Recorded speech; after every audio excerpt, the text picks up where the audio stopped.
दोस्तों, आज की सबसे पहली और बड़ी खबर सिमडेगा से बड़ी खबर है। यहाँ पेंशन के लालच में जिंदा पति के रहते विधवा बनी लालची पत्नियाँ। झारखंड के सिमडेगा से बड़ी खबर है। यहाँ विधवा पेंशन के लालच में शादीशुदा महिलाओं ने अपने पति को ही मृत घोषित कर दिया। पति के जीवित रहते लगभग 12 महिलाओं ने फर्जी डॉक्यूमेंट के सहारे से सरकार को लाखों रुपए का चूना लगाया है। मीडिया की खबरों को माने तो इन महिलाओं के खिलाफ अब प्राथमिकी दर्ज करवाई गई है और इस मामले की जांच अधिकारियों द्वारा किया जा रहा है।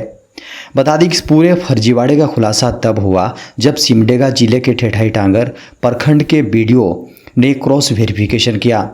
इस दौरान यह पाया कि कोरोमिया पंचायत की 12 महिलाओं ने फर्जी दस्तावेजों में फर्जीवाड़ा कर पति के जीवित रहने के बावजूद विधवा पेंशन योजना का लाभ उठाया है। बता दें कि पति के जीवित रहते शादीशुदा महिलाओं की ओर से स्वयं को विधवा बताते हुए विधवा पेंशन लाभ लेने का यह अनोखा मामला झारखंड के सिमडेगा जिले के ठेठई टांगर प्रखंड अंतर्गत कोरोमिया पंचायत का है। बड़ी खबर है, सीएम हेमंत सोरेन की याचिका पर 18 सितंबर को होगी सुप्रीम कोर्ट में सुनवाई। झारखंड में प्रवर्तन निदेशालय के समन के खिलाफ सर्वोच्च न्यायालय में सीएम हेमंत सोरेन द्वारा दायर याचिका पर अब 18 सितंबर यानी सोमवार को सुनवाई होगी।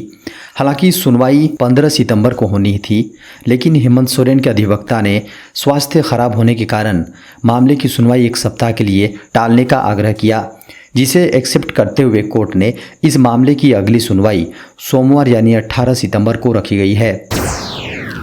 बड़ी खबर है, अपनी पत्नी और मां को जिंदा जलाया आरोपी। चतरा के इटखोरी से बड़ी खबर सामने है। यहां एक शख्स ने अपनी पत्नी और मां को केरोसिन छिड़क कर उन्हें आग के हवाले कर दिया। आग से जलकर उसकी पत्नी की घटनास्थल पर ही दर्दनाक मौत हो गई। वहीं शख्स की मां गंभीर रूप से झुलस गई हैं। मीडिया की खबरों को माने तो उन्हें सीरियस अवस्था में रिम्स में इलाज के लिए एडमिट किया गया है। यह दिल दहला देने वाली घटना गुरुवार देर रात की है। घटना की खबर मिलने के बाद स्थानीय पुलिस रात में ही घटना स्थल पर पहुंची थी। बताया जा रहा है कि घटना घरेलू विवाद के कारण घटित हुई है। इस पूरे मामले की पुलिस छानबीन में जुट गई है। बता दें कि पड़ोसियों के प्रयास से उसकी मां जलकर मरने से बच गई, लेकिन पत्नी की घटना स्थल पर ही मौत हो गई।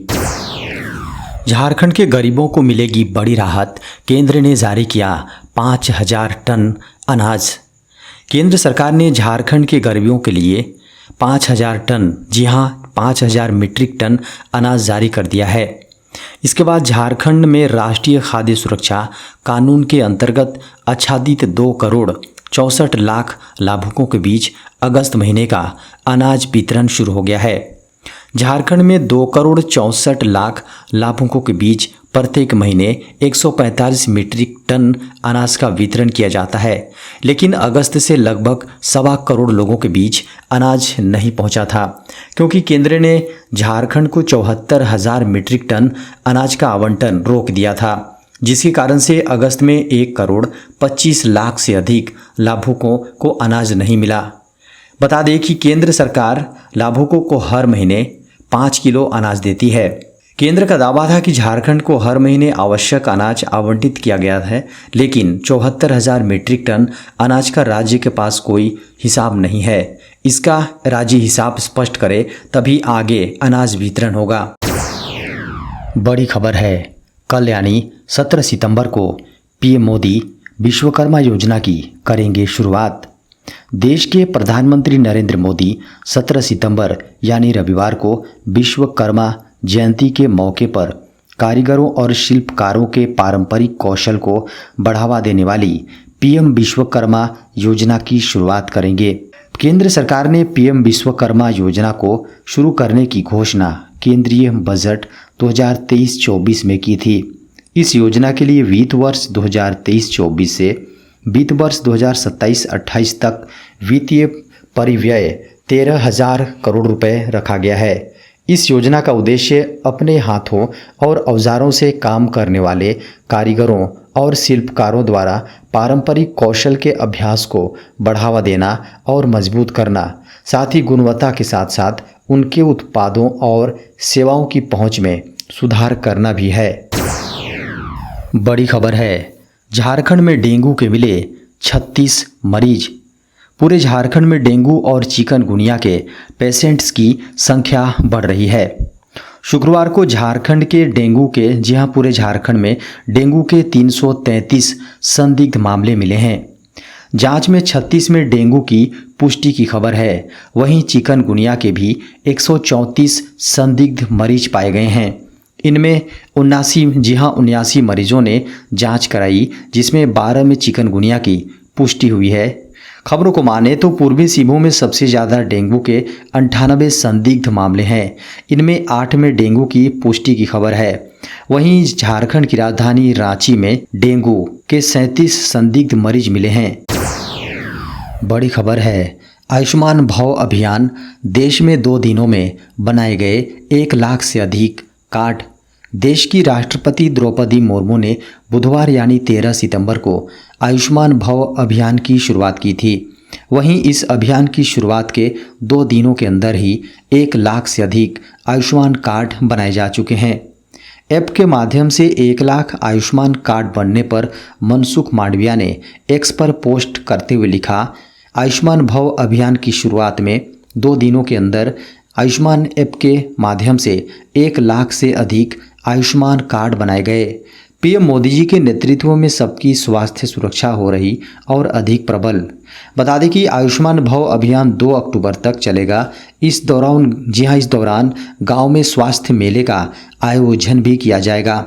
इस योजना से 60,000 गरीबों को 5 लाख रुपए सालाना मुफ्त इलाज की सुविधा के लिए आयुष्मान कार्ड दिए जाएंगे।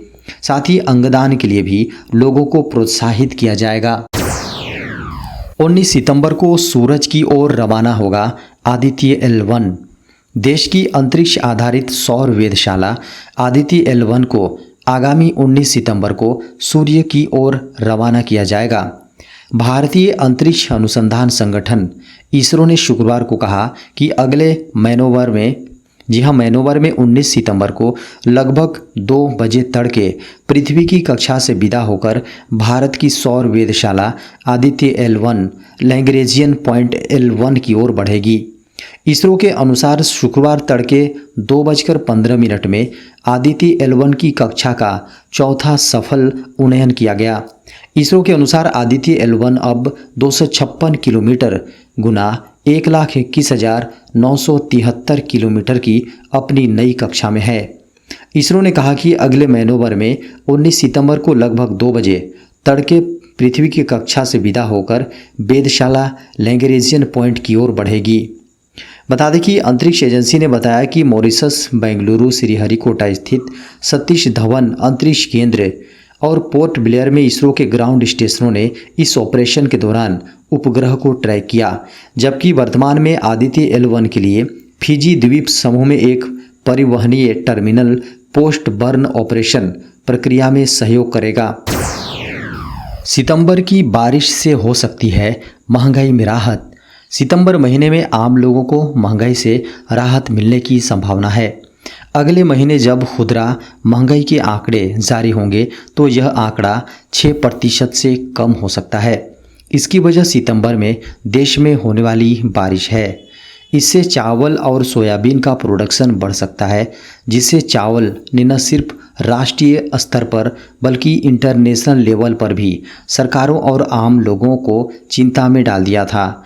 भारत में जारी सितंबर के आंकड़ों से पता चला है कि अधिक बारिश के कारण 2 मुख्य खरीफ फसलों चावल और सोयाबीन को काफ़ी मदद मिलेगी, जिनका बोया गया क्षेत्रफल बढ़ गया। अगस्त की शुरुआत में पानी की भारी कमी के कारण तनाव उभरा, जिससे प्रोडक्शन में गिरावट की चिंता बढ़ गई।